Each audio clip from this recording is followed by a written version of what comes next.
Deuxième conférence de la matinée, concernant cette fois-ci le projet d'entreprise tendre vers le zéro accident. Derrière ce titre, il faut entendre le zéro accident et également le zéro maladie professionnelle. On se concentre, je vais surtout parler d'accidentologie, mais de manière générale, c'est l'ensemble des traumatismes, peu importe la nature de du traumatisme, pour tendre vers une entreprise la plus sûre possible. Comment je vais vous présenter ce projet, cette méthodologie, cette approche? On va d'abord faire un petit point sur la partie prérequis. On va aborder la notion d'état des lieux. Comment est-ce qu'on définit un plan d'action et comment est-ce qu'on arrive à pérenniser la démarche de ce zéro accident? Je me représente très rapidement, donc Frédéric Dubois, je suis consultant de chez Résilience en qualité, sécurité, environnement, auditeur de certification sur le référentiel 9001, 14001, 45001, qualité, sécurité, qualité, environnement, sécurité, et je suis également Black Belt en Lean Six Sigma. Premier prérequis, c'est la conformité légale. Avant de vous lancer dans un projet de zéro accident, de réduire, de dire bah, on ne veut pas d'accident, simplement se mettre en conformité avec la loi, mettre à jour votre document unique, avoir le plan d'action, le PAPRI Pacte réalisé, faire également vos vérifications générales périodiques. C'est tout ce qui doit être contrôlé. Là, on trouve beaucoup de littérature sur les différents sites web de qu'est-ce qu'on doit contrôler, à quelle période, pour quand, etc. Ça, c'est le premier point, donc savoir une conformité légale. Et deuxième point, avoir une réelle volonté des décideurs, généralement la direction, et avoir des moyens mobilisables. Alors, on ne parle pas que du financier, on parle des humains, du financier et du technique. Exemple, si vous êtes en train de changer d'ERP, ce qui est le cas de certains d'entre vous, euh, clairement, vos ressources vont être phagocytées par ce projet, généralement qui est un projet assez conséquent, notamment si vous changez complètement de RP. Si c'est une simple mise à jour, ça peut être encore soutenable, mais typiquement, un changement de RP va nécessiter énormément de ressources, ce qui fait que vous allez avoir du mal à vous concentrer sur autre chose. De même, si vous êtes par exemple dans un déménagement, dans un autre projet d'entreprise, c'est très compliqué. Je réagis tout de suite sur votre question. Le RP, c'est les logiciels, les progiciels internes aux entreprises, type SAP, Navision, voilà, des logiciels de gestion qui vont généralement paramétrer, qui vont aller du commercial jusqu'à la production et la gestion de stock.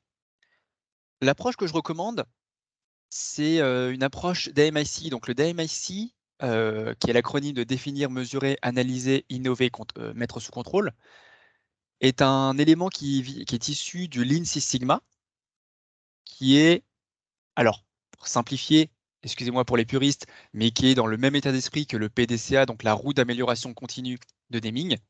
Il y a des petites subtilités, mais là, le but n'est pas de rentrer là-dedans. Donc, dans méthodologie de travail pour tendre vers le zéro accident, première étape, c'est définir, comprendre les enjeux du projet et les axes prioritaires de recherche. Dire, OK, on veut zéro accident. Pourquoi, comment, dans quelle direction, de quoi on parle, de quel site, notamment quand on est dans un grand groupe sur du multisite. Deuxième partie, mesurer, ça va être le diagnostic sur le terrain.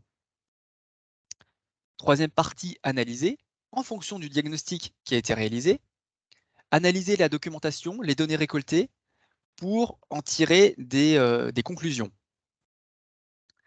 Sur ces conclusions, on va pouvoir faire des propositions et la mise en place d'actions. C'est la partie innovée. Et la dernière partie, contrôle, alors qu'on pourrait plutôt appeler mettre sous contrôle, c'est vérification sur le long terme, parce qu'on parle bien d'une stratégie long terme, de l'efficacité des actions de prévention et de la pérennité des résultats. Le but, c'est pas je passe de 10 accidents par an à je suis arrivé à 0 et juste après ça repart.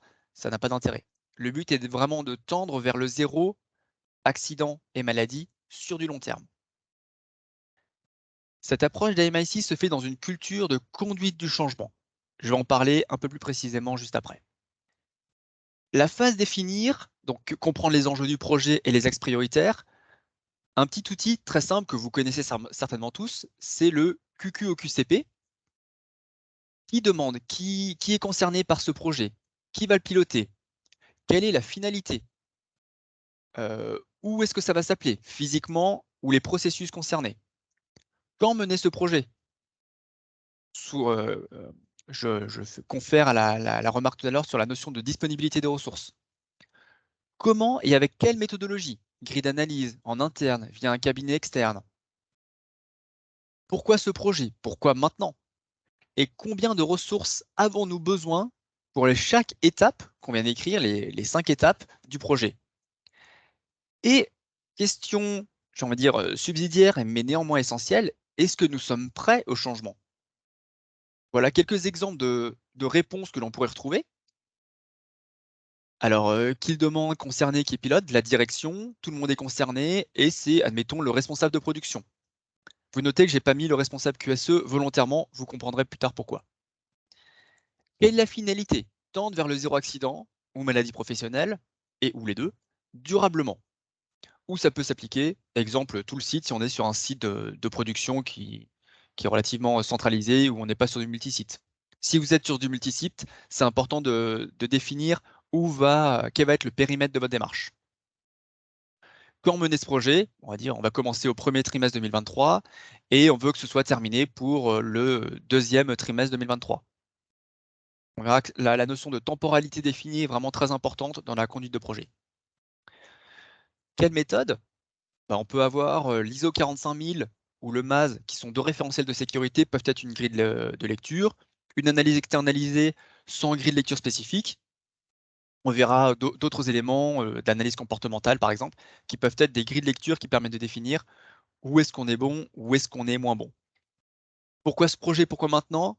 Bah, par exemple, on a constaté une baisse tendancielle dans notre culture sécurité depuis quelques années maintenant et on souhaite réagir avant d'avoir un accident ou une maladie professionnelle significative, grave. Combien de ressources avons-nous? Donc là, clairement, on va parler gros sous. Bah, on peut dire que le budget est libéré pour la phase diagnostique et on va le revalider une fois celui-ci terminé. Généralement, dans un projet d'AMSI, je reviens juste en arrière. À l'issue de la phase définir et mesurer, on va avoir des go-no-go. C'est-à-dire que la direction dit OK, on passe à l'étape suivante, ou non, parce que les conditions ne sont pas réunies.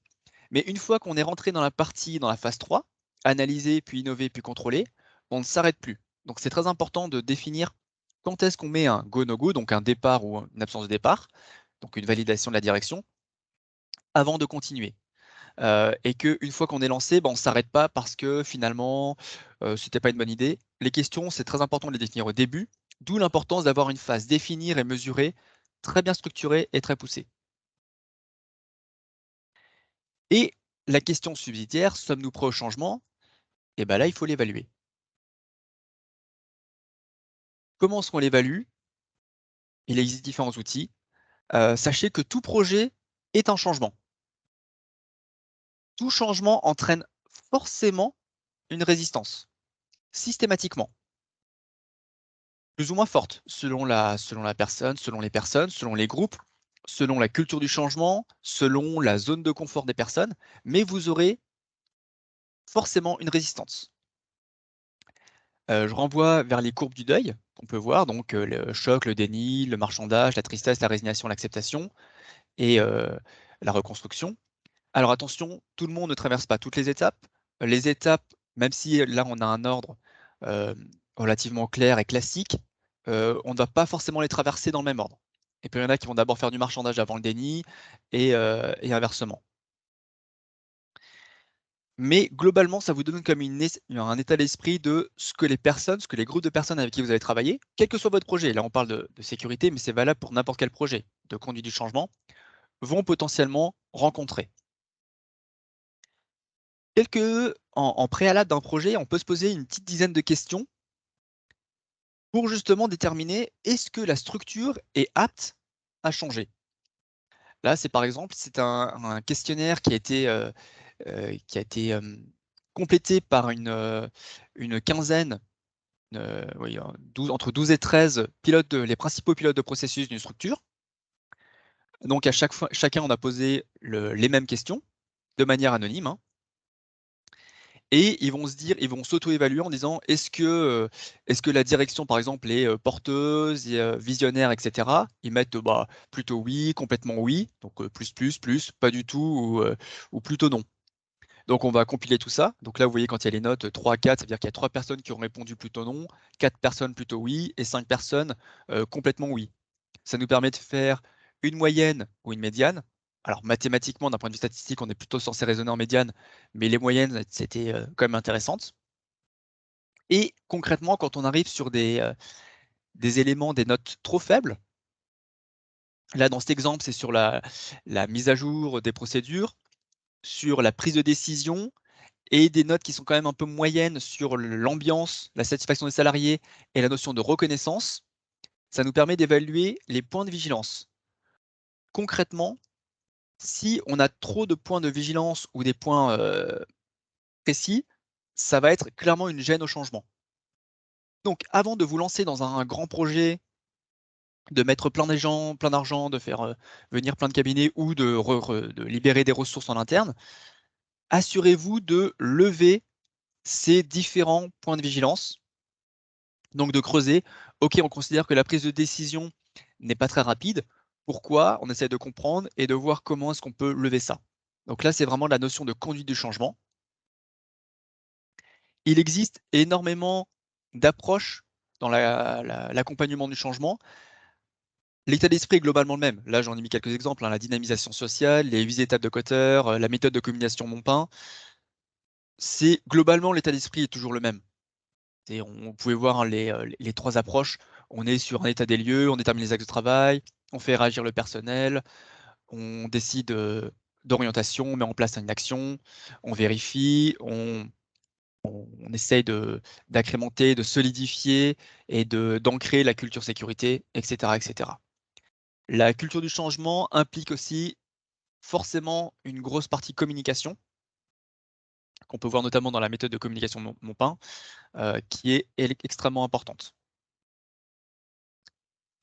Je ne vais pas détailler toute la partie conduite du changement. Là, le but est vraiment de vous rendre vigilant sur l'importance de piloter le changement quand vous menez un projet.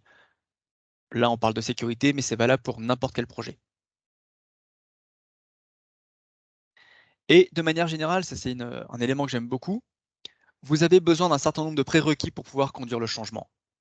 Si vous n'avez pas de vision, vous aurez de la confusion. Si vous n'avez pas les compétences, vous aurez de l'anxiété de la part de vos collaborateurs.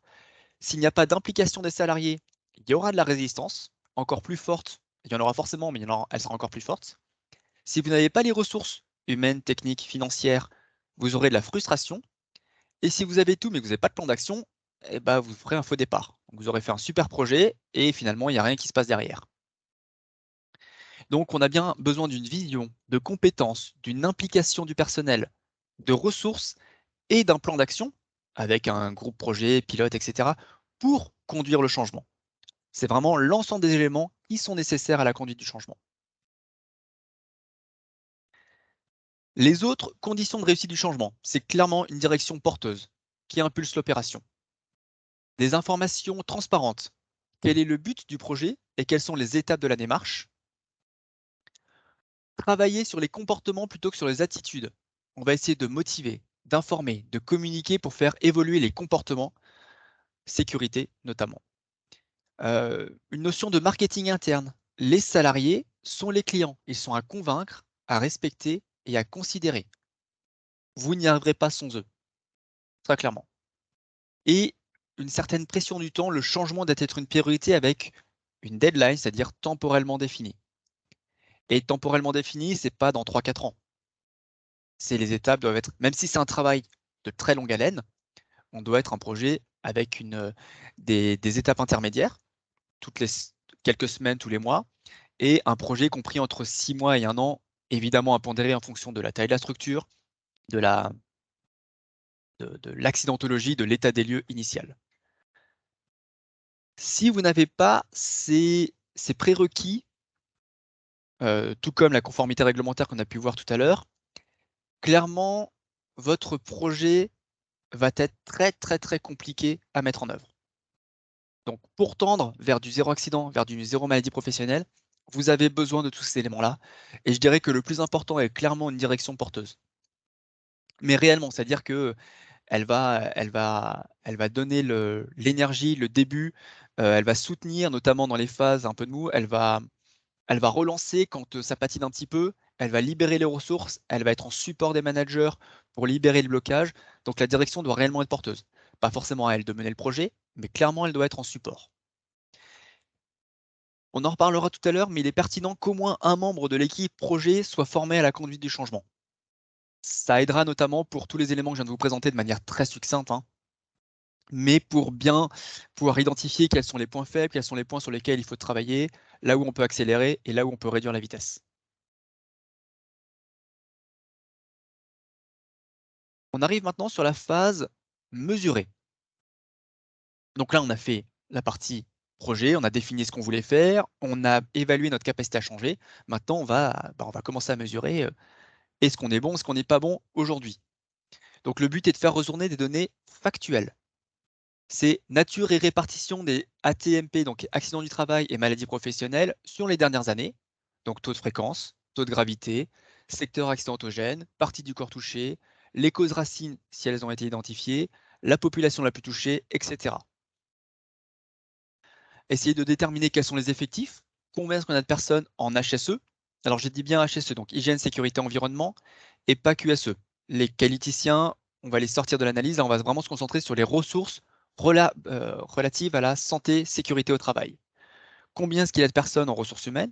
Combien y a-t-il d'intérimaires ramenés au nombre total de salariés? Quelle est l'ancienneté? Quel est l'âge moyen? Quel est le taux de turnover? Quel est le niveau de formation? Etc. On va également essayer de faire ressortir les coûts, alors notamment les coûts directs. Clairement, celle-là, c'est le plus simple, c'est le taux de cotisation que vous reversez à l'État. Donc ça, c'est dans vos données sociales, ça vous ressort, on dit combien vous payez tous les ans, avec un ratio, mais globalement, c'est le coût exact. Et les coûts indirects.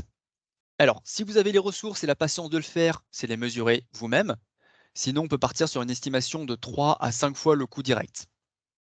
Ce qu'on entend par coût indirect, c'est les salaires du personnel HSE, le temps passé à faire les analyses accidents, les surcoûts liés au remplacement d'une personne quand elle était en arrêt de travail, le temps de passer par les ressources humaines pour faire les déclarations sociales relatives aux accidents du travail, etc., etc. Et le temps pris par les équipes parce qu'on n'a pas pu travailler parce qu'on s'occupait simplement du blessé, ce qui est la priorité et ce qui est bien normal. Mais tout ça, ça va rentrer dans les coûts indirects et qui sont généralement bien, bien supérieurs aux coûts directs de cotisation. Le dernier point à essayer de faire ressortir lors d'une évaluation, lors de cette partie terrain, c'est la culture sécurité. C'est pas le plus évident, mais il est très important. Donc là, clairement, c'est du terrain.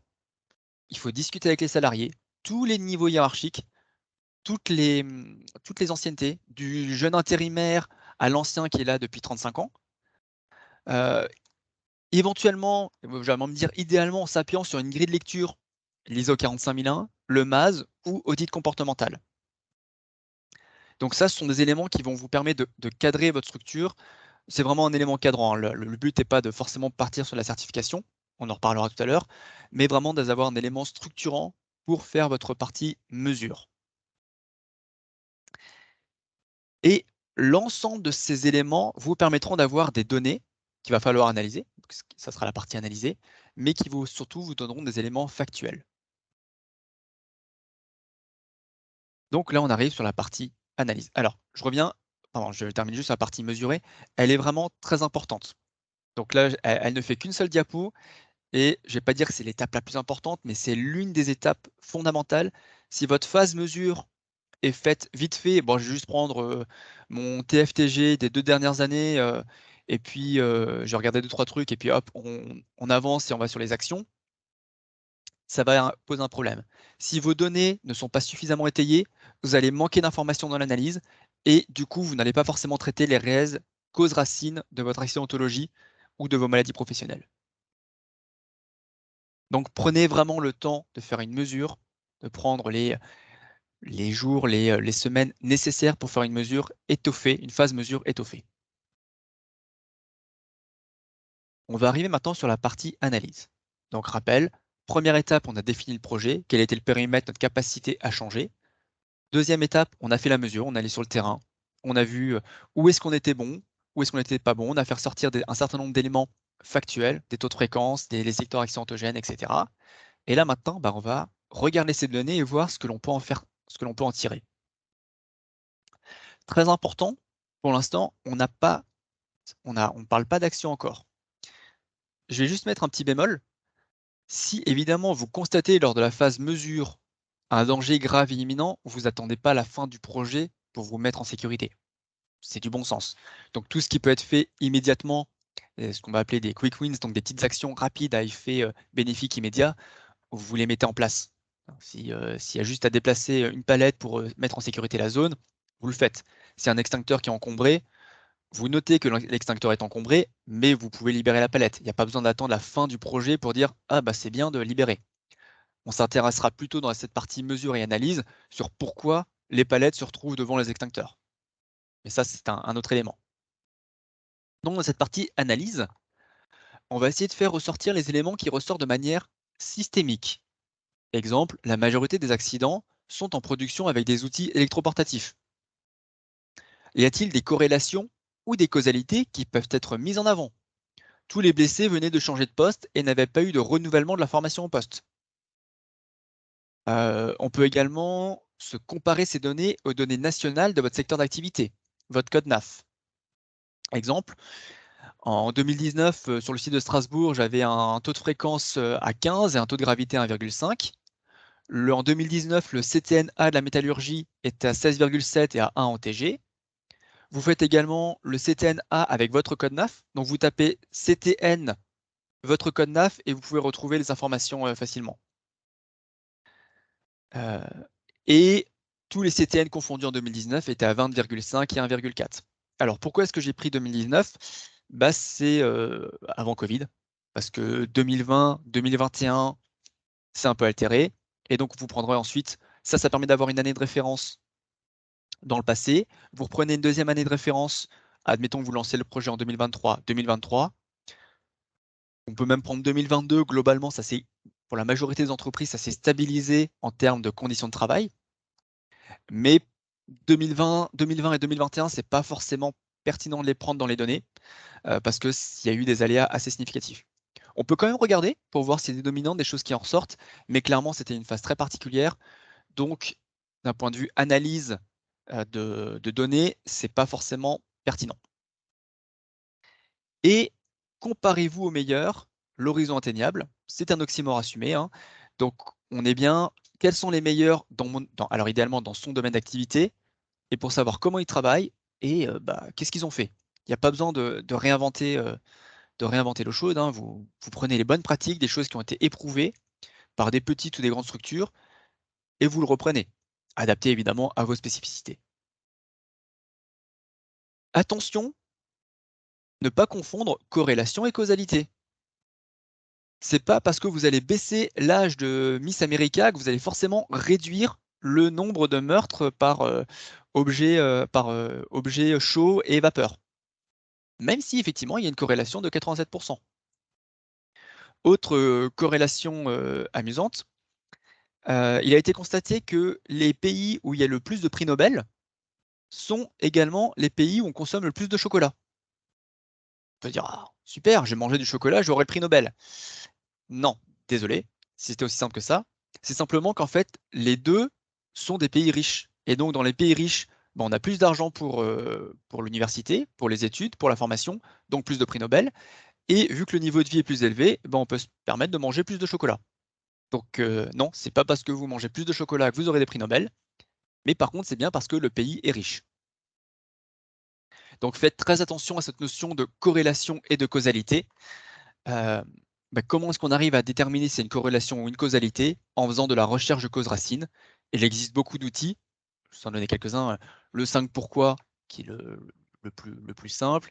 On peut également rechercher l'arbre des causes, qui est la version la plus étoffée, la plus complète, mais également la plus lourde, ou des approches du type 5M, 6M, également appelé arbre d'Ishikawa, ou arête de poisson, qui permettent de définir si la conséquence est bien, enfin si la cause et conséquence sont bien une causalité et non pas une corrélation. Là, dans cette partie analyse, donc allez voir les entreprises qui ont de bonnes performances. En l'occurrence, c'est un travail qui a été fait, notamment par mes collègues de résilience qui m'ont fait remonter les bonnes pratiques des entreprises dans lesquelles ils ont pu travailler ou avec qui ils ont pu travailler. Globalement, on va retrouver des points communs. Premier point, c'est une forte responsabilisation de la direction et des managers. On parle de chef d'équipe, de pilote de processus, etc. Donc ce sont les managers et la direction qui pilotent les aspects HSE, hygiène, sécurité, environnement. Ils vont décliner leurs objectifs, ils vont suivre leur plan d'action, ils vont acheter leurs EPI, ils vont analyser les situations dangereuses, ils vont remonter les besoins en formation, généralement en RH. Ils vont animer auprès des équipes, ça peut être le quart d'heure sécurité, le 5P, enfin peu importe la terminologie, l'animation du matin, hebdomadaire, mensuel. Ils vont faire un rappel des règles, le rôle du manager. Clairement, c'est intégré dans leur quotidien. Les chefs d'équipe sont avant tout des managers. Donc leur boulot, l'essentiel de leur boulot, c'est de manager, c'est-à-dire de faire tous ces éléments-là. Les services support, qualité, sécurité, environnement, méthode, RH, etc., sont en support, comme leur nom l'indique. Ils aident en cas de demande des managers de la direction ou en cas de blocage. Ah bah là, j'arrive pas, comment est-ce que je peux faire? Ou je remarque que mon quart d'heure sécurité, bah, les gens sont pas intéressés. Est-ce que vous avez d'autres approches, d'autres méthodologies? OK, on va t'aider, on va voir comment on peut faire, on va le faire différemment, on va essayer des choses un peu plus dynamiques, d'autres outils. Ils vont également veiller au respect des règles, à travers les audits, à travers la veille réglementaire, et ils sont garants des méthodes, de l'analyse de risque, l'analyse d'incidents, les entretiens individuels, la résolution de conflits sociaux. Comment est-ce qu'on est censé amener, comment est-ce qu'on garantit, aussi bien QSE, méthode et RH, le bon fonctionnement. C'est pas exhaustif, hein, QSE, méthode RH et tous les autres éléments. On pourrait rajouter l'IT également dedans, qui, notamment dans certaines structures, ont un poids très très important, mais ils sont bien là en support. Le troisième aspect que l'on retrouve de manière significative dans les entreprises ayant d'excellents résultats en termes de santé et sécurité, c'est une culture QSE forte. Et je dis bien QSE, qualité, sécurité, environnement. C'est-à-dire que la stratégie QSE est claire, comprise et portée par la direction. Il y a une bonne remontée d'informations du terrain. Il y a une appropriation des démarches d'amélioration continue. J'ai pu constater, et mes collègues ici, que les entreprises qui ont une très bonne culture qualité, qui ont des démarches Lean, Six Sigma qui sont bien appropriées, vont avoir plus de facilité à développer une culture sécurité. Et réciproquement, une bonne culture sécurité va généralement de pair avec une bonne culture qualité. Alors, ça ne veut pas dire qu'il faut travailler que sur la qualité et la sécurité suivra, mais clairement, ça aide. Fermer les yeux sur un non-respect sécurité est considéré comme aussi grave que le non-respect lui-même. On a une notion d'exemplarité qui est fondamentale. Il m'est arrivé dans une entreprise où je faisais une formation sur les gestes postures. Une fois, non, pardon, une formation sur l'analyse de risque avec un groupe d'opérateurs. Et puis on est passé la salle de formation et on est allé dans l'usine. Et là, on croise le directeur général qui fait Ah, qu'est-ce que vous faites? Bon, une formation en sécurité. Ah ouais, non, ça c'est bien, c'est important.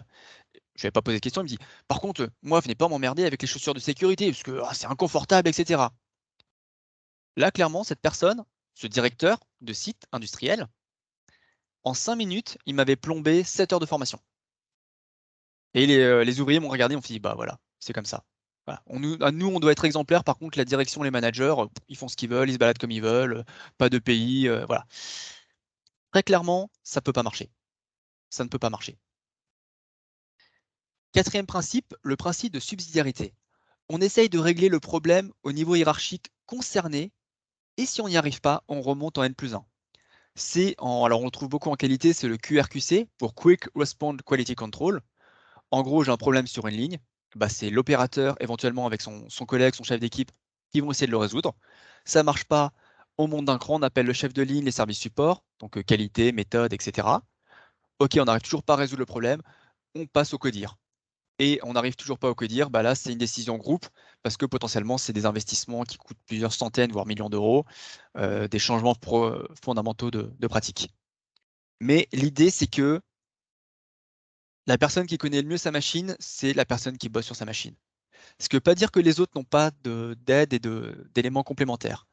Mais sur des problèmes du quotidien, sous réserve d'avoir une certaine culture sécurité, évidemment, ce sont les plus à même à régler les irritants.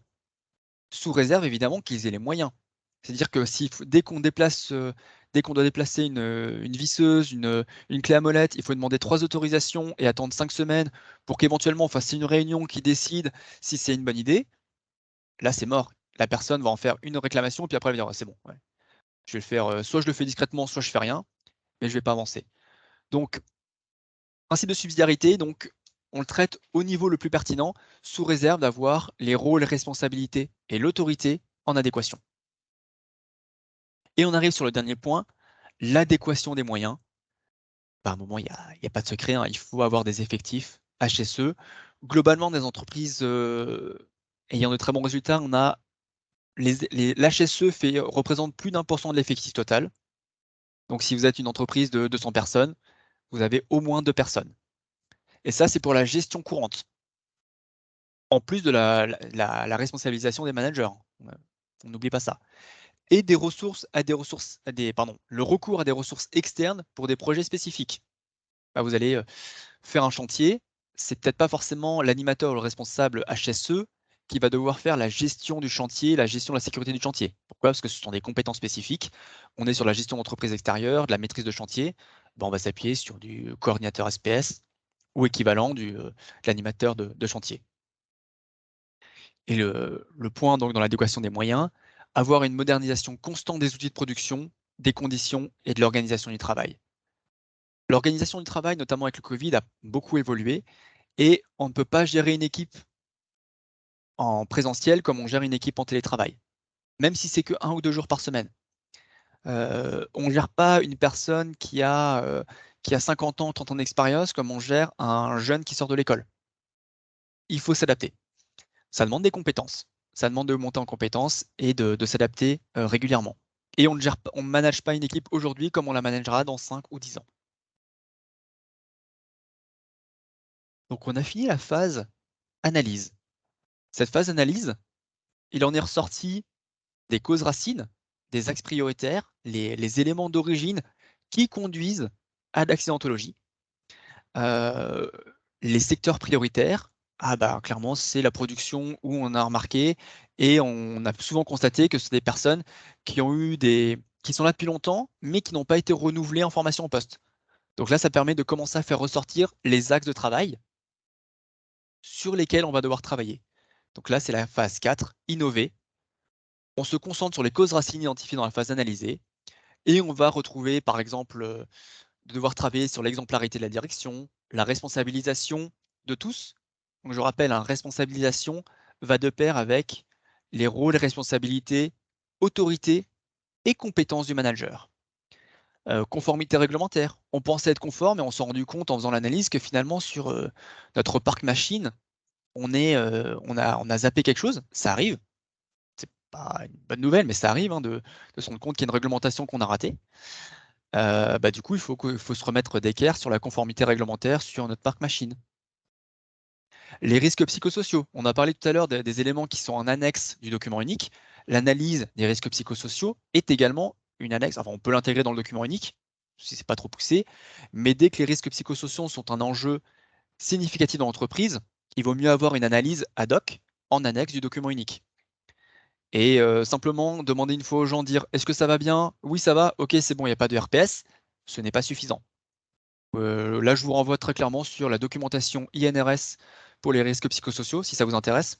Elle est très complète, il y a des exemples d'analyses très poussées, heu, pour faire des analyses, significatives et qui vont vraiment aborder l'ensemble des paramètres des risques psychosociaux.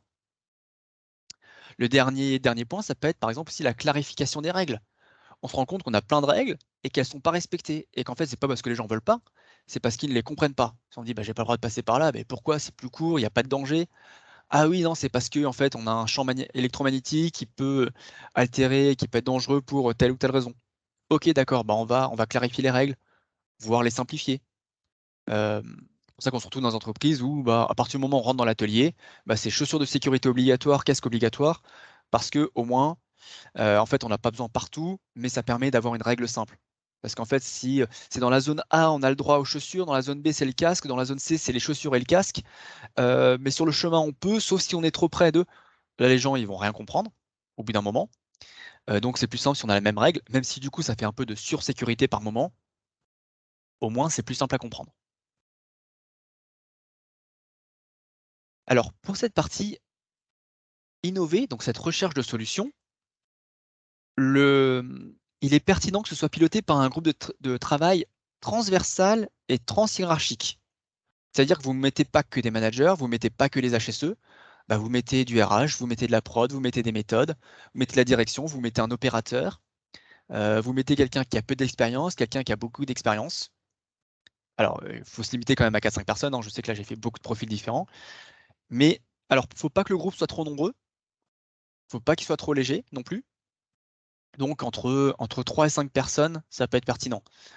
Selon évidemment la topologie de l'entreprise, éventuellement un représentant du personnel, un membre du CSE, ça dépend évidemment de chaque culture, comment ça se passe entre le CSE et la direction. Le but est qu'on soit constructif et il est utile, je l'ai déjà dit tout à l'heure, qu'il y ait au moins une personne qui soit compétente en conduite du changement. Le sponsor, ça va être le directeur QSE ou le responsable prod, idéalement le directeur ou le PDG, selon la fonction. C'est bien que ce soit le niveau hiérarchique le plus élevé, parce que clairement, on est sur un projet entreprise significatif et ça permet de démontrer l'implication de la direction. Néanmoins, il faut qu'il ait les ressources pour ça. J'ai connu des entreprises où les directeurs voulaient tout contrôler, voulaient être au courant de tout, mais du coup, ils n'avaient plus rien le tout. Et le goulot d'étranglement, c'était le directeur qui, bah, du coup, n'avait pas le temps de suivre tous les projets, toutes les améliorations, tout ce qu'il voulait valider. Donc finalement, c'était bien, il était au courant de tout, il supportait tout, mais il n'avait pas le temps de suivre, donc finalement, les projets n'avançaient pas. Si vous avez quelqu'un du CODIR et que c'est pas le directeur, c'est très bien aussi. Les missions de ce groupe de pilotage dans cette phase innovée, ça va être soit de proposer des actions, soit de s'approprier les éventuelles préconisations de la personne ou du groupe qui a fait l'analyse, notamment si vous êtes passé par un cabinet externe qui vous a fait, aussi bien soit-il, qui vous avez plein de préconisations. Et il est très, très important que les préconisations soient réappropriées par l'entreprise. Parce que sinon, ça sera toujours des conseils d'un externe qui connaît rien à rien, qui connaît rien à l'entreprise, même si sur le principe il est bien, mais bah, ça fait pas, il a passé une semaine chez nous, il n'a pas passé 10 ans, donc il ne sait pas. Et c'est pas faux. Et c'est moi en tant que consultant qui vous dis ça, très clairement, quand un consultant, un auditeur de certification, un externe vous fait des conseils, ils peuvent être très pertinents, mais il faut toujours les recontextualiser dans votre entreprise et face à vos propres impératifs, votre propre histoire, pour les rendre acceptables et digestes dans l'entreprise. La deuxième mission fondamentale de ce groupe de travail, c'est veiller au bon respect de l'avancement du projet. Ce n'est pas forcément eux qui vont mettre en place ces actions, ça va être en fonction des compétences, mais par contre, c'est à eux de s'assurer que les actions avancent et que le planning est respecté. Et avant d'arriver avec 6 mois de retard sur le projet, ils ont tiré tous les alarmes qu'il fallait pour dire: «Attention, on n'a pas les ressources, les personnes ne font pas leurs tâches, on a besoin que, le membre du CODIR, le CODIR ou le directeur fasse un rappel de l'importance du projet» et cetera. Donc je renvoie à la notion d'importance du support de la direction au sens général. Avec ces différentes actions qui vont être suggérées, ce projet, on va devoir suivre un certain nombre de mesures. Donc on a déjà fait un certain nombre de mesures dans la phase mesurée, les taux de fréquence, les taux de gravité. On peut également en rajouter, ça peut être un certain nombre d'actions, rajouter des indicateurs spécifiques pour suivre ce projet, notamment pour pouvoir dire bah, tout ce qu'on met en place, c'est efficace ou ça ne l'est pas. Alors on va retrouver en indicateurs a posteriori les grands classiques, le TF0, le TF1, le TG. Donc on va avoir les taux de fréquence où on prend que les accidents avec arrêt, le taux de fréquence où on prend les accidents avec arrêt et sans arrêt, le taux de fréquence où on prend accidents avec arrêt, sans arrêt et les presque accidents. Voilà. Selon la culture de l'entreprise, selon la pertinence, selon le niveau de maturité, on va prendre 1, 2 ou 3 de ces indicateurs. Le taux de gravité, le taux de cotisation, donc c'est généralement des choses qui sont déjà existantes dans nos entreprises. Et un autre, excusez-moi, que j'ai appelé le PAHPG. Alors, ne le cherchez pas sur Internet, hein, c'est moi qui ai inventé l'acronyme en préparation. L'indicateur existe réellement, mais sous un autre nom. Donc, ce sont ce que j'appelle les presque accidents à haut potentiel de gravité. Concrètement, ce sont les événements critiques dont les conséquences auraient pu être très graves, mortelles ou invalidantes, si les circonstances avaient été un tout petit peu différentes. Donc concrètement, c'est votre presque accident très grave. Voilà. Il ne s'est rien passé, on n'a pas eu de blessés, mais fondamentalement, il aurait pu y passer. Et ce qui est beaucoup plus intéressant que simplement mesurer le nombre de presque accidents. Parce qu'un presque accident, je me suis pris la chaise parce que je ne regardais pas. Alors oui, j'aurais peut-être pu me prendre une entorse. Mais c'est pas la même chose que le presque accident où la 5 axes, l'élément de sécurité de ma machine 5 axes s'est ouvert et j'aurais pu me faire broyer la main. Voilà, on n'est pas sur les mêmes éléments. Donc ça, ce sont des indicateurs a posteriori. Vous avez également, je vous encourage à avoir des indicateurs, ce qu'on appelle les leading, donc des préventifs.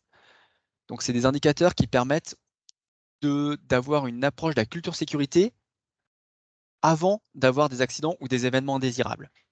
Ça va être, par exemple, c'est pas exhaustif, hein, le pourcentage du plan d'action mis en place, le nombre d'audits terrain réalisés par les managers, les résultats lors des audits 5S, les exercices sécurité réalisés, les propositions d'amélioration pertinentes qui sont remontées du terrain. Simplement un nombre, hein. On en remonte une fois par mois à une par jour. Ok, ça démontre une certaine culture sécurité. Donc c'est à vous de définir en phase innovée, éventuellement en phase initiale, en phase projet, mais potentiellement également en phase innovée, les différents indicateurs que vous allez suivre pour voir l'efficacité des actions que vous allez mettre en place.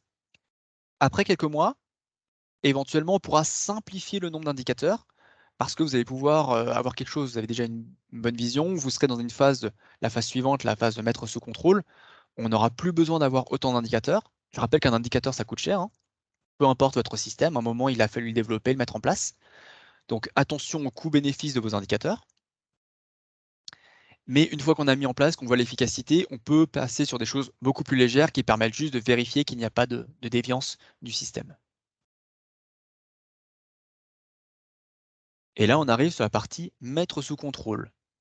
Comment maintenir les améliorations constatées suite à la mise en place des actions? Plusieurs axes. Une capitalisation d'expérience sur le projet. C'est-à-dire qu'en fin de projet, vous dites, voilà ce qu'on a mené, voilà les différentes étapes, voilà ce qui en est ressorti, voilà ce qui a marché, voilà ce qui n'a pas marché. On apprend autant d'un projet qui a échoué que d'un projet qui a réussi. Peut-être même plus. L'implication du personnel entretenu via des actions perpétuelles. On peut citer le 5S qui est une action, j'ai envie de dire de base, mais déjà tellement efficace, tellement fondamentale. J'ai presque envie de dire commencer par ça, ça doit être ça pourrait presque le mettre dans les prérequis. Des audits de comportement, des revues de processus, des audits internes, on verra après sur la partie référentielle. Troisième point, c'est une modification formelle des pratiques. On fait évoluer la documentation, les modes opératoires, si vous avez des modes opératoires, les fiches d'intégration des nouveaux salariés, les modules de formation, notamment de sécurité au poste, etc. Pour qu'il y ait une cohérence entre les nouvelles pratiques et la documentation. Et éventuellement, c'est pas obligatoire, mais on peut s'appuyer sur un référentiel certifiable, le MAS, l'ISO 45001. Pour ceux que ça intéresse, je ferai une toute petite annexe dans une ou deux diapos sur la différence entre le MAS et l'ISO 45001. Concrètement, en fait, peu importe ce que vous allez mettre en place, le but est d'avoir une organisation au service de la santé et sécurité des salariés. C'est-à-dire que dans vos actions, potentiellement, même dire à 90%, vous aurez des actions relatives à l'organisation. Quand on parle d'organisation, c'est du qui fait quoi. C'est ça concrètement la notion d'organisation. Notamment, des choses que j'ai pu constater, c'est les managers opérationnels, Donc production, qui faisait de la prod et qui considérait que la qualité, c'est la qualité, la sécurité, c'est la HSE, la partie formation, c'est les RH, et que eux, ils se concentraient uniquement sur leur champ technique de compétences. Et concrètement, si demain, votre manager, il doit intégrer des missions de qualité, de sécurité, de gestion des compétences de ses collaborateurs, son organisation évolue. Il faut qu'il ait le temps de le faire. Si déjà à l'époque, il était déjà sous l'eau, sans avoir ses missions, et que vous lui rajoutez ses missions sans lui libérer du temps, ça ne peut pas marcher. C'est juste pas possible. C'est une question de cohérence entre ce qu'on demande à une personne et le temps qu'elle a à y consacrer. Et évidemment, ses compétences. Alors, la différence entre une 45001 et le MAS, l'ISO 45001, c'est un système de management de la santé et sécurité au travail. La norme vise à permettre à un organisme de procurer des lieux de travail sûrs, sains, d'éviter les traumatismes et pathologies liés au travail et d'améliorer en continu sa performance en santé et sécurité au travail. C'est une structure similaire à l'ISO 9001, qualité, l'ISO 14001, environnement. C'est une approche structurée, c'est du système de management. C'est concrètement derrière, c'est l'organisation, elle va mettre en axe central la partie organisation. Des revues périodiques, des indicateurs, des évaluations, des audits internes, des processus définis, etc., au service de la performance.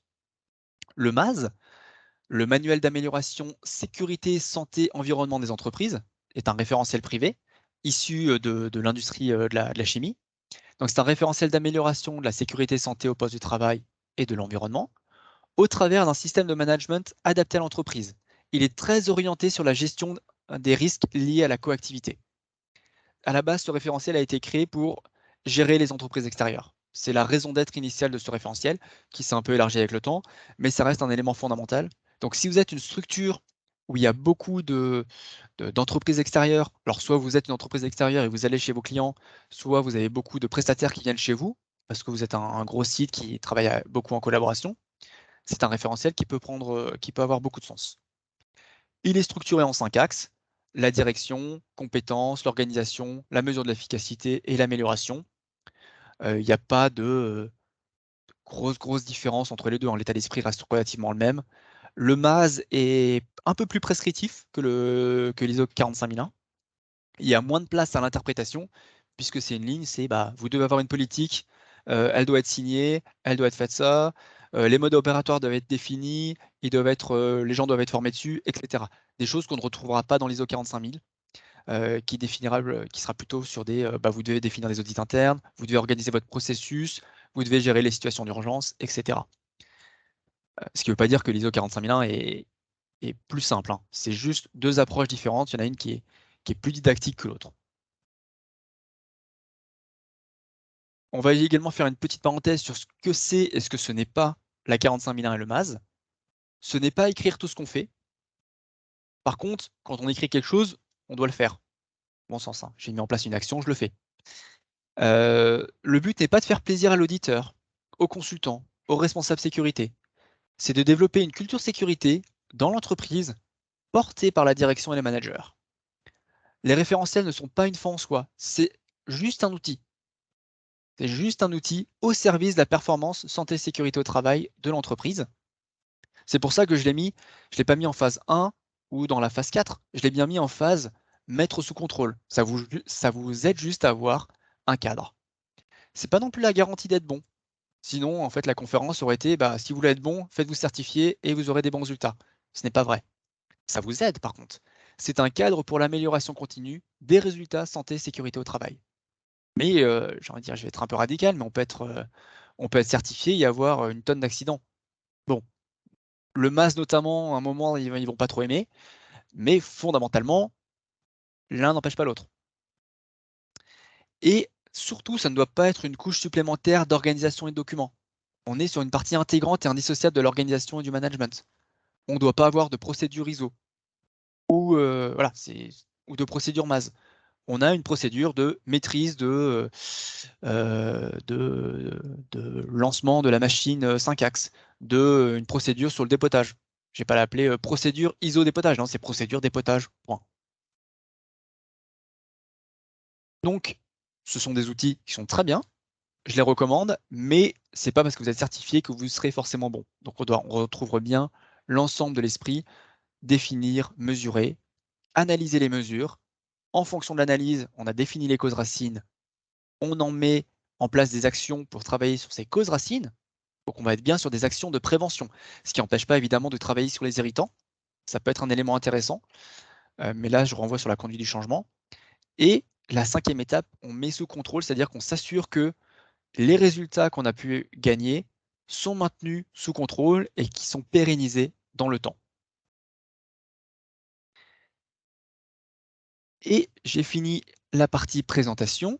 Maintenant, si vous avez des questions sur la méthodologie, donc c'était évidemment très succinct, hein, en 30-40 minutes, je ne pouvais pas aller beaucoup plus en détail, notamment sur la partie conduite du changement où j'étais très laconique, simplement pour vous sensibiliser sur l'importance de ce projet. Est-ce qu'il y a des commentaires, des questions, voire des retours d'expérience réussis ou ratés? Les deux peuvent être intéressants. Oui, juste une petite remarque à propos des indicateurs qu'on met en place. Moi, j'avais l'impression qu'on mélangeait énormément, ce qui se passait dans l'entreprise au niveau des accidents. On mélange un malaise vagal avec, une blessure, une coupure et on mélangeait tout ça et on parle de 0 accident. Mais, quelle est ta vision des choses? On Alors, communique large, serré, on a peur, on n'a pas peur? très bonne remarque. Évidemment, quand on parle de zéro accident, donc ça va dépendre évidemment de la culture sécurité. On est dans un premier temps sur du zéro accident avec arrêt. Je me suis fait une égratignure au doigt. On est, c'est pas top, mais c'est pas la même chose que je me suis coupé le doigt. C'est-à-dire, il me manque un doigt. Il faut bien rationaliser le débat et on doit très clairement. C'est pour ça que je parlais de la notion de presque accident à haut potentiel de gravité. Ce qui va nous importer, c'est que tout le monde rentre chez soi en bonne santé, donc qu'il n'y ait pas de mort, qu'il n'y ait pas de maladie professionnelle handicapante, donc avec des incapacités physiques permanentes, par exemple, pas d'accident d'arrêt de longue durée, et réduire à, en fait, si vous êtes réduit à de la bobologie, OK, c'est que vous avez réussi. Si effectivement votre problème c'est, «Ah bah, on a une personne, une fois, elle a fait un malaise vagal parce qu'il faisait chaud dehors», OK, ça c'est pas dramatique. Oui, effectivement, les canicules qu'on a connues cet été, bah, ça va être nos canicules tous les étés. Donc effectivement, à un moment, il fait chaud, donc il y aura plus de maladies vagales, le temps que l'organisme s'adapte. Donc je sais pas si ça répond à ta remarque, Marc?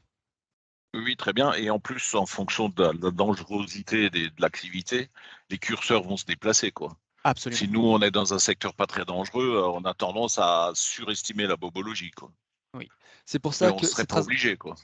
c'est très important aussi de se comparer aux activités, aux entreprises similaires. Donc, quand j'ai parlé des CTN, donc Centres techniques nationaux, donc c'est-à-dire qui regroupent les indicateurs qui regroupent toutes les entreprises et dans le même secteur, la métallurgie ou le même code NAF, ça permet de se dire, OK, est-ce qu'on est déjà au même niveau que nos confrères? Est-ce qu'on est meilleur? Est-ce qu'on est moins bon?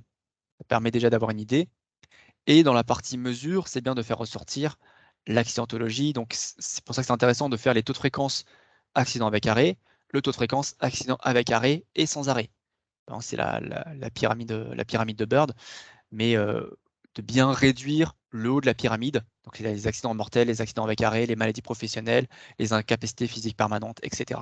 C'est ça la priorité d'entreprise. Évidemment, c'est de les réduire sans les masquer. Alors, je n'ai pas précisé, parce que ça me semble tellement évident, mais j'en profite. Le but, évidemment, est de les réduire réellement et pas de les masquer. Parce que des entreprises à zéro accident, il suffit de ne pas les déclarer et on y est. C'est trop simple et c'est pas ça qui nous intéresse, évidemment. Oui, l'astuce de comparer par rapport aux autres avec les CTN, ça c'est bien, ça fait un genre d'audit croisé et Tout à au fait. moins ça place un curseur quelque part, ouais. Mm. Merci. Est-ce qu'il y a d'autres questions ou commentaires par rapport à cette approche suggérée? A priori, non. Pour ceux qui n'ont pas vu en... J'ai Oui, une ah oui, petite question, je vous écoute. parce on est souvent, enfin on est souvent, non, on n'est peut-être pas souvent, mais je pense que il y a quand même un certain nombre d'entreprises où à un moment donné, les projets, alors surtout quand on parle de sécurité, sont portés quand même par les responsables HSE. Mhm. Et que quand on regarde le slide où il faut la vision, les compétences, l'implication, les ressources et le plan d'action, bien souvent le premier, on ne l'a pas, quoi.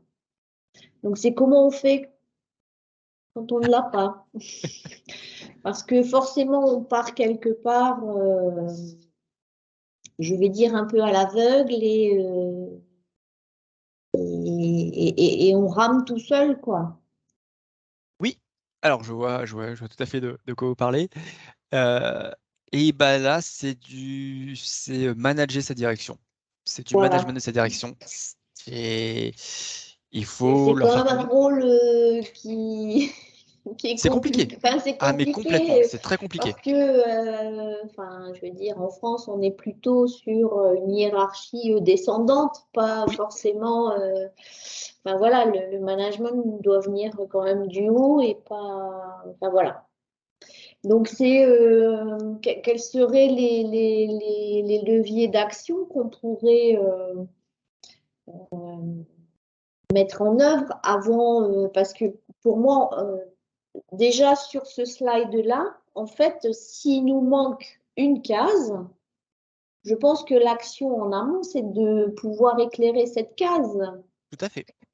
et de pouvoir mettre déjà un plan d'action ou d'initier quelque chose pour éviter, enfin, pour arriver à la dernière ligne, en fait.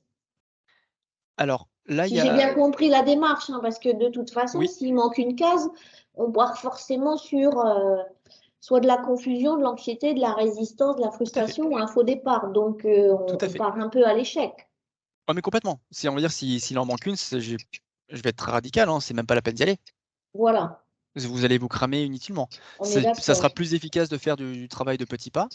Alors, sur la vision, il y a un élément qu'on peut renvoyer sur la notion de conduite du changement. Donc, déjà faire le petit état initial sur la conduite du changement. Donc, il va faire ressortir les éléments que vous voyez à l'écran. Ouais. Et c'est après de mettre la direction face à ses responsabilités. Si officiellement ils disent oui, oui, c'est important, mais que dans les faits, oh, ouais, ça les intéresse pas trop, c'est-à-dire que il faut les forcer à se positionner. Alors c'est un peu c'est un peu radical, hein, mais à un moment, soit on arrive sur cette partie un peu plus radicale, soit on laisse tomber, on se préserve parce que consommer ses ressources, essayer de mener un projet sur lequel personne n'a envie, ça marche pas. Donc pour ça, il va y avoir plusieurs éléments. Il va y avoir ceux qui vont être sensibles aux aspects financiers. Là, c'est la partie taux de cotisation. Ah bah ça nous coûte 1 million d'euros par an. Ah ouais, quand même. Ouf. Ouais, ok. Ok, moi la sécurité, ça m'intéresse pas. Par contre, l'argent, c'est important. Donc 1 million d'euros. euh, j'ai un RIO de très rapide. Ok, j'y vais. Alors, c'est pas idéal, mais ça peut marcher. L'autre, ça peut être la peur du gendarme. Responsabilité civile et pénale. Eh ben, si vous avez un accident, c'est le directeur qui va en tôle. Je caricature, mais en cas de responsabilité civile et pénale, en cas de manquement délibéré, ouais, sur un accident très grave, voire un mort, en tout cas, il peut y avoir du sursis, il peut y avoir des grosses amendes, et puis y avoir quelques journées en garde à vue, ce qui n'est pas forcément très agréable. Donc là, on a déjà deux axes. Il peut y également avoir un troisième axe, c'est la paix sociale. Très clairement, si votre CSE est plutôt porteur là-dessus et et qui met la pression sur la direction, c'est également un axe pour dire attendez, la sécurité, on aimerait quand même travailler dans de meilleures conditions. Donc, toutes les réunions CSE, on en apporte et on ne vous lâche pas tant qu'on n'a pas avancé sur un truc beaucoup plus ambitieux que ce que vous nous proposez. À un moment, ça va aussi, j'ai envie de dire, forcer la direction à se positionner. Et si malgré tout ça, ça marche pas, On là, n'y ça va commence pas. à devenir problématique. Ouais, ben oui, oui, non, mais complètement, oui. À un On y moment, va à petits pas. si les feux sont rouges, les feux sont rouges. Et Ouais, éventuellement, c'est de tout préparer pour qu'au moment où il y a une fenêtre qui s'ouvre, vous ouais, y alliez. on puisse engager le Des fois, processus, alors quoi. c'est terrible, mais on est obligé d'avoir un accident grave ou un événement déclencheur très grave pour dire, Mm. ouh, attention, on n'est pas bon. Alors là, quand même, pour vous couvrir, il faut avoir tout préparé en amont. Vous dire, bah oui, effectivement, ça fait 5 ans que je vous dis qu'il faut passer là-dessus, vous m'avez toujours refusé. Ok, on y va, on met la seconde, on passe sur un projet. Alors, il peut aussi y avoir une approche, c'est que la direction l'entend d'une personne externe. C'est ce qu'on appelle l'aura du consultant. C'est Ouais. très frustrant pour les responsables QSE, Ouais, parce mais que c'est parfois fondamentalement, le efficace. consultant dit la même chose, mais C'est la même chose parfois que plus vous, efficace, ouais. mais des fois, ça suffit. Ouais. C'est vrai. Est-ce que d'autres personnes souhaitaient rebondir sur la question de Madame et qui ont réussi à gérer leur direction? Il y a aussi un temps quand même qui est le Papri Pacte. Le Papri Pacte, c'est quand même quelque chose d'officiel. C'est le temps unique où on a besoin de se projeter pour l'année à venir.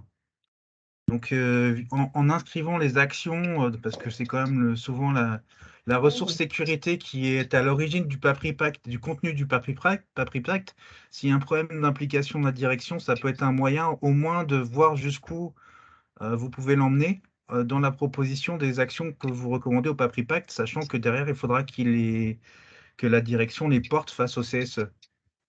Donc, ça peut être un support qui peut être utilisé. C'est le plan d'action là dans ton slide, Frédéric, mais ça peut être un support qui est un support officiel de la vision finalement de la prévention des risques Non, pour mais l'entreprise.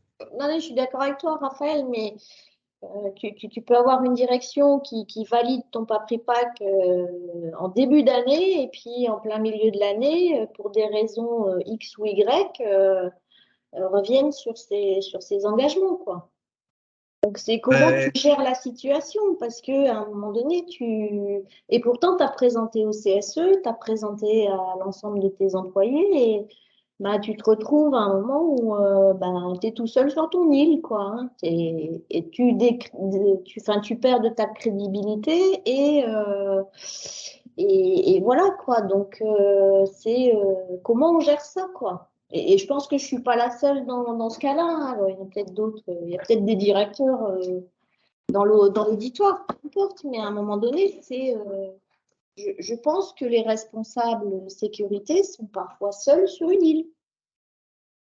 On n'est pas, mais au même titre que les IPRP, au même titre que, voilà, malheureusement, il faut attendre qu'il y ait quelque chose de grave, peut-être, effectivement, mais ça, c'est peut-être franco-français, hein, je veux dire, on voit ça avec la prévention routière aussi, hein. C'est pas, voilà, c'est général, c'est sociétal, j'en sais rien, mais Ouais, et il y a la notion de subsidiarité dont on parlait Frédéric, hein, voilà, après, c'est l'employeur qui est responsable, hein. Donc, après, s'il ne veut pas mettre en œuvre les actions, faut aussi se décharger en tant que préventeur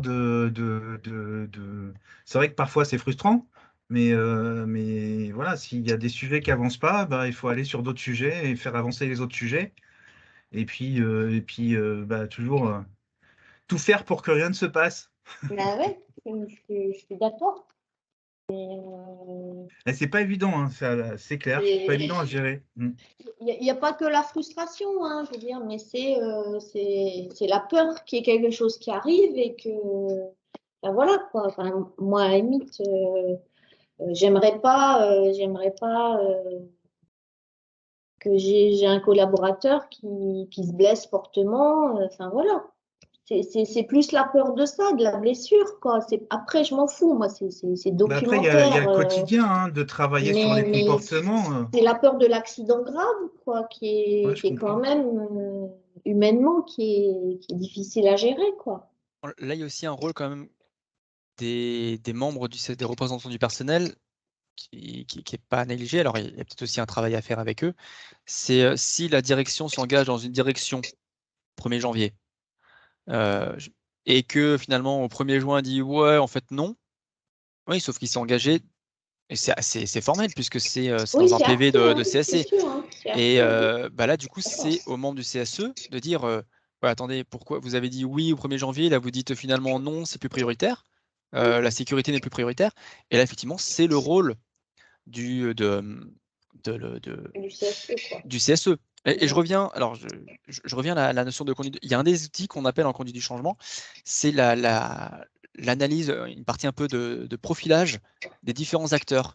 Il faut essayer, et c'est en préalable, hein, donc en phase définir, on va essayer de définir qui sont les alliés des personnes qui vont être opposées ou des personnes neutres dans le projet, et de bien essayer de trouver les alliés pour s'appuyer dessus. Et chaque entreprise va être différente. Il y en a certains pour qui le CSE va être un allié, d'autres, ça va même être quelqu'un qui ne veut pas bouger parce qu'il y a d'autres enjeux politiques ou des animosités entre les membres du CSE et la direction parce qu'il y a un historique, des choses que j'ai déjà pu croiser dans des entreprises où c'est très compliqué d'avancer. Mais on peut aussi avoir des surprises, un responsable de production qui, lui, est prêt à avancer et que finalement, il a le budget, il fait un peu ce qu'il veut. Donc finalement, alors c'est pas idéal, mais on va court-circuiter la direction et bosser avec ses alliés. C'est aussi une approche. Mais là, c'est vraiment, on est en phase projet et on est dans de la conduite du changement, donc dans l'analyse des profils. C'est pas un point que j'ai abordé parce que j'avais pas le temps pendant cette conférence, mais c'est un point qui peut également vous donner des réponses. C'est quels sont les vrais alliés, hein, pas juste des gens qui vont dire la sécurité c'est important. C'est facile, mais c'est des gens où quand on rentre dans le concret en disant ah mais qu'est-ce qu'on peut faire, etc. Et ils suivent et ils mettent en place. Ça, ce sont des vrais alliés sur lesquels il faut s'appuyer et il faut les bichonner. Donc voilà, c'est un autre axe sur lequel vous pouvez essayer de travailler, voir qui peut vous soutenir dans cette démarche. Et s'il n'y a personne, bon, bah là, faut faire son deuil. Ouais. Bah, je pense, si je peux rajouter un peu quelque chose, étant membre d'un comité de direction, et je pense que le DG, lui, sait les responsabilités qu'il porte. Il sait que c'est lui qui va être au trou s'il y a un gros pépin, et il gère des responsabilités en permanence. Il a des événements indésirables devant lui à longueur de journée, et il est dans une gestion de priorité permanente. Et nous, on doit se positionner en lanceur d'alerte, mais pas frustré parce qu'il n'y a rien qui va se passer, mais vraiment, oui, il y a une forme de manipulation, on peut jouer avec le CSE, mais il faut toujours être sur des faits et ramener des faits, et le dirigeant, souvent, il réagit quand même aux faits. Les émotions n'ont pas de place dans sa tête. Alors, je dis pas que c'est que des monstres, hein, on se comprend. Hein. Loin de là. Loin de là. Quand même, on On serait est plus d'accord. là sinon. Hein. Mais c'est vrai qu'à nous de lancer les alertes sur ce qui paraît raisonnable, et je pense qu'il trouvera toujours du temps pour soutenir une action, quoi. Mais c'est vrai que c'est pas simple, hein, c'est des gens qui priorisent en permanence, hein. Oui, Les risques marchés, d'accord. les commandes pour demain, s'il n'y en a pas, il n'y aura plus de problème de sécurité le lendemain. Non, Hein. c'est clair. 2023, on ne sait pas ce que ça va donner. Je ne sais pas si la blessure au cutter ou avec un papier en emballant un carton est vraiment grave, quoi. Oui. Donc, il faut les accompagner. Et j'aime bien le mot qui est juste c'est accompagner le changement aussi de la direction, quoi. Voilà, si ça peut un peu rajouter un peu de quelque chose. Je voudrais juste rebondir sur ce que vient de dire Marc. C'est un élément intéressant. J'ai même un poil différent, mais c'est effectivement, il faut aussi faire du profilage de la direction, du directeur ou de la directrice. Est-ce que c'est un émotionnel? Est-ce que c'est un factuel? Est-ce que c'est un financier? Voilà, quels sont les éléments qui l'animent? Parce que effectivement, on a tous croisé des gens qui étaient beaucoup plus sur des faits. Ah bah ça, c'est plus grave que ça parce que A plus B, ok, on me le démontre par A plus B, j'y vais. Là, voilà, des gens qui sont factuels. Donc, pour ceux qui ont déjà amusé à faire des profils, les bleus, les cartésiens, un cartésien, on lui demande par A plus B que c'est prioritaire, il y va. Mais il y en a d'autres qui vont être sur de l'émotion, il faut leur faire vivre, il faut leur faire vibrer en disant c'est un super projet, on l'englobe, on met un joli papier, on met un ruban, on dit on va être les meilleurs, ça va permettre de développer la marque entreprise, on va être voilà, c'est de l'émotionnel pur.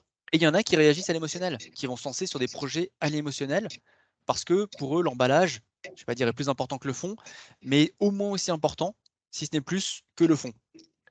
Et c'est important de bien comprendre où sa direction, dans quelle case se trouve, mettre dans les gens dans les cases, oui, à un moment, on est obligé de faire pour analyser, pour savoir quel argumentaire derrière déployer et avec quels alliés s'appuyer.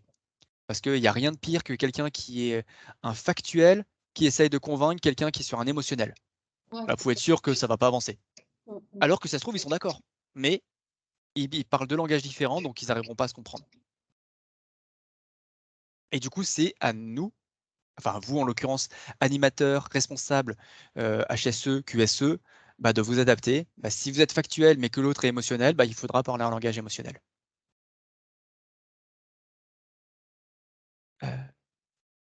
Est-ce qu'il y a d'autres questions?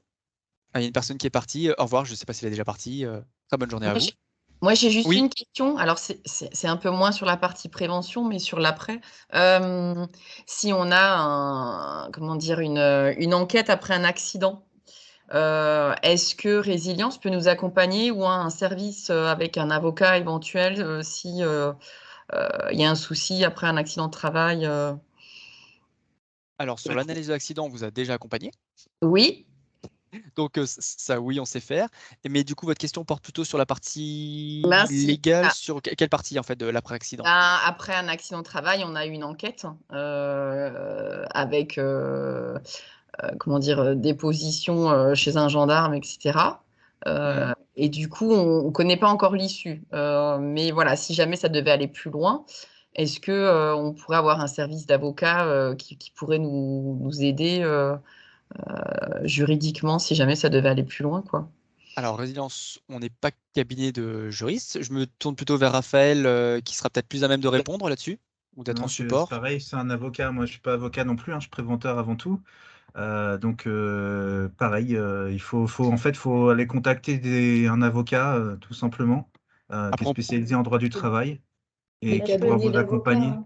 Je veux bien Pardon? rajouter, je crois que Stéphane a eu un cas début semaine dernière où il a dû réagir et il a effectivement deux contacts, deux avocats avec qui il travaille Oui. parce qu'il a déjà eu l'occasion de voir leur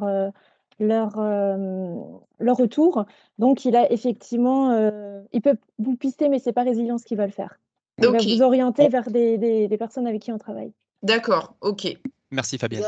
Ok, Vous avez les merci. avocats de chez Fidal qui travaillent sur les accidents de travail D'accord, ok. à Strasbourg. Par contre, un conseil, n'attendez pas d'avoir une injonction. Travaillez en amont avec l'avocat, D'accord, ok. si jamais. Je proposais à Stéphane de se mettre en relation avec vous et puis il peut vous expliquer comment il a fonctionné sur les différents cas qu'il a déjà traités. Donc, Ok. il reprend contact avec vous et vous en discutez ensemble. Ou vous l'appelez directement. C'est plus simple encore. Ouais, je veux bien les coordonnées du coup. Ouais. Très bien. Merci. On est bientôt sur la fin. Est-ce qu'il y en a qui souhaitent encore intervenir, faire un retour d'expérience? On a un tout petit peu dépassé, il est 11h35. Une dernière question, dernier commentaire, un retour d'expérience avant qu'on termine cette conférence sur la résilience. Ouais. Écoutez, oui, je vous en prie. Oui, donc nous, on a depuis 2 mois, là, on a énormément de bobologie, d'accidents de bobologie qu'on n'arrive pas à gérer.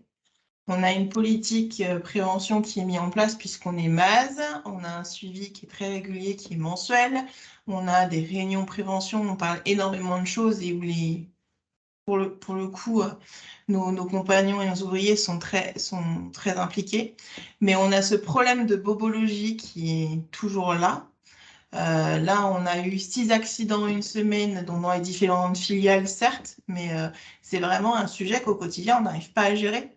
Et l'aspect humain est toujours là, et on a beau mettre toutes les actions de prévention en place, à un moment donné, cet aspect humain avec leur problème du quotidien, leurs problèmes perso et l'activité très accidentogène que nous avons, amène à ce genre d'accident. Et on arrive à une limite. Et cette limite-là, on n'arrive pas à la dépasser et à aller au-delà. Enfin, je ne sais pas comment faire. Aujourd'hui, je ne sais pas comment faire. Moi, on m'a embauché pour ça. Et aujourd'hui, je suis vraiment sans moyens. Je ne peux plus leur répondre. Je sais plus. La direction m'a donné toute sa confiance et ils sont très à l'écoute, mais je ne sais pas comment faire. Vraiment, je suis au bout de la démarche. Alors, dans ce que vous dites, il y a deux éléments qui m'interpellent, et peut-être que d'autres souhaiteront rebondir là-dessus, sur vos questions ou d'autres idées. Alors, première, c'est la partie cause racine. Qu'est-ce que les causes racines ressortent sur cette différente bobologie? Est-ce qu'il y a une dominante, une systémique qui ressort? Ah non, justement, c'est ça le problème. C'est qu'il n'y a aucune cause racine qui ressorte. Et le deuxième axe, ça serait sur la partie risques psychosociaux. Dans ce que vous dites, ça me fait penser à la notion de risques psychosociaux. Est-ce qu'il y a eu une analyse des risques psychosociaux qui a été réalisée, mais complète quelque chose qui suit les règles de l'ANACT ou de l'INRS? Oui, on a quelqu'un au service RH qui justement est là pour ça, que vous connaissez, qui est Steve Hoffman. Et du coup, lui a lancé cette analyse-là. On a identifié quelques éléments du personnel qui potentiellement sont plus à risque que d'autres et des situations plus... Donc oui, on a cette analyse-là aujourd'hui. Du coup, l'analyse, il y a des choses qui sont ressorties pour l'instant de l'analyse. Elle est terminée ou pas, l'analyse RPS? Non, elle est en finalisation. Elle est en cours de finalisation. D'accord. Alors, de ce que vous me dites, il y a peut-être quand même un axe sur les RPS à ne pas négliger. C'est un aggravateur d'accidentologie, très clairement.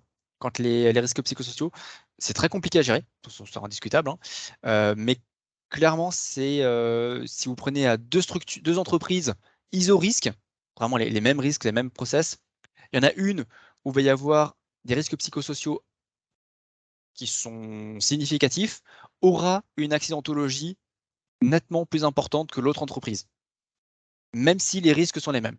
Parce que derrière, au niveau du psychisme, on est moins disponible sur les bonnes pratiques, sur le bien-être, etc. Donc, je pense que le travail là-dessus, il y a peut-être des choses à voir en fonction de ce qui va ressortir de l'analyse et de travailler sur les causes racines de ces différents éléments, voir si ça peut reboucler avec les causes racines de la différente accidentologie, de la bobologie que vous avez eue, les différentes accidentologies. Peut-être éventuellement essayer des méthodes différentes d'analyse des causes racines. Je ne sais pas si vous êtes pour l'instant sur l'arbre des causes, essayez peut-être de cumuler avec un Ishikawa, donc une arête de poisson, pour essayer et voir s'il y a des éléments qui vont ressortir et qui vont rentrer en résonance avec l'analyse des RPS. Pour en redéfinir d'autres axes, des choses un peu différentes en termes de travail. Okay. Mais effectivement, c'est comme quelqu'un vient de le dire en commentaire, les RPS est un vaste débat et effectivement, ça mériterait une conférence juste à elle-même, enfin à eux-mêmes. Je suis désolé, je ne peux pas vous donner de meilleure réponse que de continuer l'analyse des RPS et de mettre en écho avec les analyses que vous avez déjà faites, voire refaire des analyses complémentaires de recherche de causes racines pour déterminer une systémie sur ces sujets. Alors, il est déjà 11h40, on va arrêter là. Donc, s'il y a encore d'autres questions, d'autres éléments, on reste Résilience et Raphaël, on reste évidemment à votre disposition. Vous avez nos coordonnées qui seront affichées, enfin qui ont été affichées. On va mettre en place un replay qui arrivera un jour. Je ne sais pas quand, c'est pas moi qui vais m'en occuper, mais on le rendra accessible. Donc Raphaël et Résilience, on communiquera à tous les participants le lien vers le replay. Si vous avez des questions, n'hésitez pas à nous contacter directement. On répondra à vos questions avec plaisir. Je vous souhaite une très bonne fin de journée, enfin une très bonne fin de matinée, pardon. Très bon appétit et à très bientôt, je l'espère. Au revoir. Au revoir. Bonne journée, À au revoir. bientôt. Au revoir. Merci à tous. Au revoir, merci.